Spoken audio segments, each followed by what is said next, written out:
ভারতের প্রধান বিচারপতির মুখ দিয়ে বের হয়েছে কাকরোচ। এই যুবক ছেলেগুলি, বেকার ছেলেগুলো, এগুলো হচ্ছে সমাজের কাকরোচ, তেলা পোকার মতো, কোনো কাম নাই কাজ নাই। অনলাইন অ্যাক্টিভিস্ট হয়ে তারা বিচার বিভাগের উপর হামলা করতেছে, রাষ্ট্রের উপরে কথা বলতেছে, সমাজে রাষ্ট্রে বিশৃঙ্খলা সৃষ্টি করতেছে।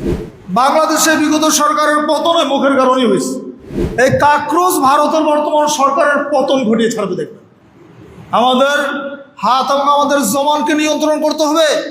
সত্যিকার মুসলমান হওয়ার জন্য রাসূলুল্লাহ সাল্লাল্লাহু আলাইহি ওয়াসাল্লাম বলেছেন, আল মুসলিম মান সালিমা আল মুসলিমুনা মিন লিসানি ওয়া ইয়াদিহি। মুসলিম তো সেই ব্যক্তি যার জবান এবং হাত থেকে অন্য মুসলমান নিরাপদ থাকে। প্রকৃত মুসলমান, খাঁটি মুসলমান তাকেই বলবে যার জবান থেকে অন্যরা নিরাপদ থাকে, যার হাত থেকে অন্যরা নিরাপদ থাকে। দুর্ভাগ্য আমাদের জবানেরও ঠিক নেই।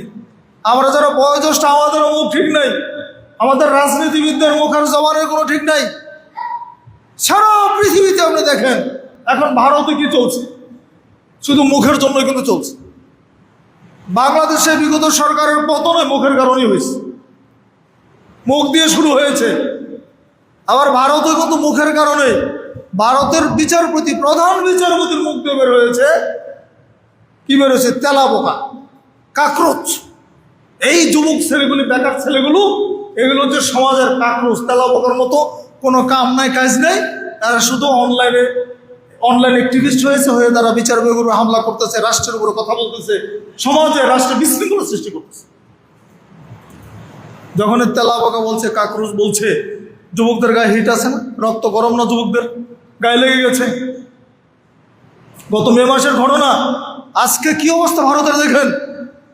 এই কাকরোচ ভারতের বর্তমান সরকারের পতন ঘটিয়ে ছাড়বে। দেখবেন,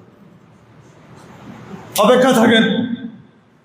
ব্যাখ্যা দিয়েছে, মুখ দিয়ে বলে ফেলার পরে কি কথা ঘুরিয়ে নেওয়া যায়?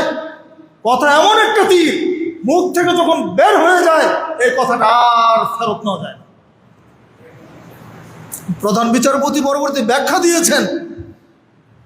আমি সব যুবকদেরকে বলি নাই, যারা জ্ঞান বুদ্ধি নেই, লেখাপড়া ভালো না, বা কি বলে অন্যায়ভাবে দুর্নীতির সাথে জড়িত যে যুবকরা, বা যারা কোনো রকম পাশ করেছে, ডিগ্রি অর্জন করে, যারা যেখানে কাজ করতে গিয়ে যারা বিশৃঙ্খলা সৃষ্টি করে সমাজের উন্নয়ন করতে পারে না, এই সমস্ত যুবকদের কথা বলছে। কিন্তু এই ব্যাখ্যা কি আর তখন মেনে নেয়? এই ব্যাখ্যা তখন ভারতীয় জনগণ মেনে নেয় নাই। এখন তারা কাকরোচ দিয়ে একটা দল গঠন করে ফেলেছে। কাকরোচ দিয়ে অনলাইনে একটা দলটার নাম কি? কাকরোচ জনতা পার্টি। কাকরোচ জনতা পার্টি। দেখেন, একটা কমেন্টের কারণেই একটা রাজনৈতিক দল হয়ে গেল এবং কোটি কোটি ফলোয়ার্স হচ্ছে তাদের। আজকে গোটা ভারত জুড়ে সরকার বিরোধী আন্দোলনের রূপ নিয়েছে কাকরোচ। তাহলে জবান, আমাদের জবানের কারণেই মাইরগুলো আমরা খেয়ে যাচ্ছি। এখান থেকে শিক্ষা, আমাদের শিক্ষণীয় আছে, আমাদের নেতা নেত্রীদের শিক্ষণীয় আছে। আমাদের নেতারাও সংসদে এমন কথা বলছে। বাংলাদেশের বিচার ব্যবস্থা নিয়ে কদিনে কমেন্টস করা হয়েছে, মধ্যযুগীয় বিচার ব্যবস্থা। মধ্যযুগের সংজ্ঞাই তো তিনি জানেন না। মধ্যযুগীয় কাকে বলে? ইসলাম কি মধ্যযুগীয় ধর্ম? ইসলামের বিধান কি মধ্যযুগীয়? ইসলামের বিচার ব্যবস্থা কি মধ্যযুগীয়? ইসলামের বিচার ব্যবস্থা তো হচ্ছে শাশ্বত বিচার ব্যবস্থা, ন্যায় এবং ইনসাফ ভিত্তিক বিচার ব্যবস্থা। ইসলামের বিচার ব্যবস্থা যদি পৃথিবীতে থাকতো, পৃথিবীতে অন্যায় সংগঠিত হতো না। এই জন্য জনসমক্ষে বিচারের কথা বলা হয়েছে। একজনের ফাঁসি দিতে হবে, জনগণের সামনে দিতে হবে। একজন জেনা করেছে, তাকে সংজ্ঞাচার করতে হবে। ইসলামের শরিয়া আইন যদি থাকতো, জনগণের সামনে এই জেনাকারের শাস্তি হয়েছে, এই বিচার দেখে হাজারো জনতা, হাজারো যুবক সংশোধন হয়ে যেত। দুর্ভাগ্য, আমরা অপরাধ যখন হয় তখন পত্রিকার পাতা খুললে একদম হাইলাইট হয়ে যায়, কিন্তু পরক্ষণে বিচার যখন হয় 1-2 বছর পরে রায় হলে ওই অন্ধকার কারাগারের ভিতরে তার ফাঁসিও যদি হয়, জনগণ টেরই পায় না যে কোন অপরাধে ফাঁসি হয়।